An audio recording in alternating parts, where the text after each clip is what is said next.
a treatment of all people fairly, with love, also with equality, regardless of who you are. Shouldn't matter what community you're part of or who you are, ethnically, socially, no matter what your status. You have a right, everyone has a right to be treated the same.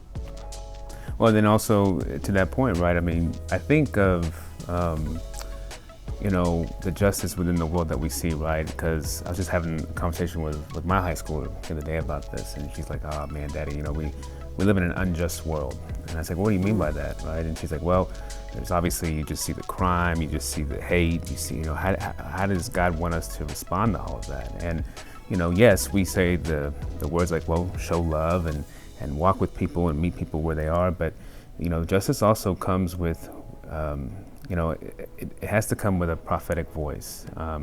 There was a theologian, one of my favorite writers, his name is Walter Brueggemann, and he says all of us are prophets, right? All of us have a way of using our prophetic imagination, right? And what is a prophet? Well, someone who speaks truth, right, for the current realities, but also looking into the future of what it can be, right? Okay, too often we get stuck, right? Like this is where we are, and we're in disagreement with one another, but man, can we look to a better future?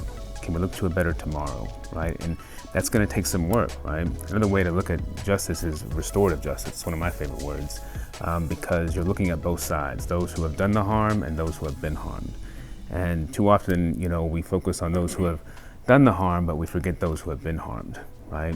And we gotta clear that up. We gotta make sure we're taking care of both parties. And the church has been guilty of that, right?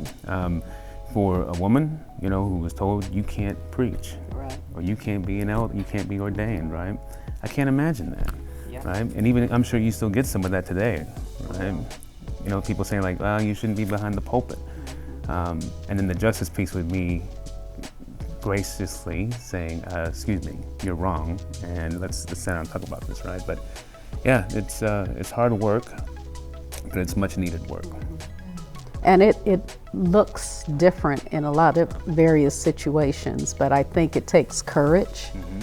I was thinking about this shirt from one of our conferences, Fearless. You have to have courage. You have to be fearless to live a life that is just towards others, because it's too easy to go with the status quo. It's too easy to go with peer pressure if someone's being done wrong.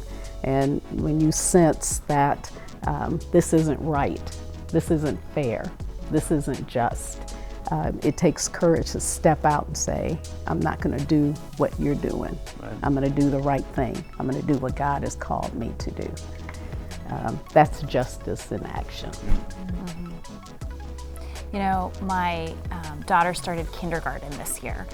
So we're talking a lot about fairness and justice in our house, in our as she's experiencing a whole new community in public school, just in school in general. In the past couple weeks, she came home right after Martin Luther King Day, and we've had these conversations with her before, but it's the first time that it really resonated with her. And she came home and she said, Mom, did you know that people are mean to people because of their skin? And I was like, I did know that. Where did you learn about that? She said, I learned about it at school, and I don't understand. And I said, well, what don't you understand? Let's talk about it. And she said, well, it's not fair. We're supposed to love everyone.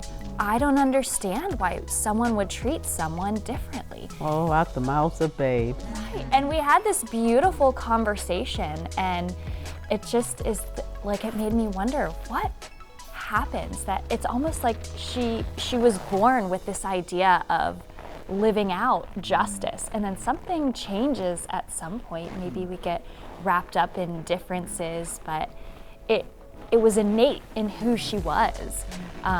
This idea of loving others and treating others with justice or fairly or with equality. And it was just this beautiful moment that we had.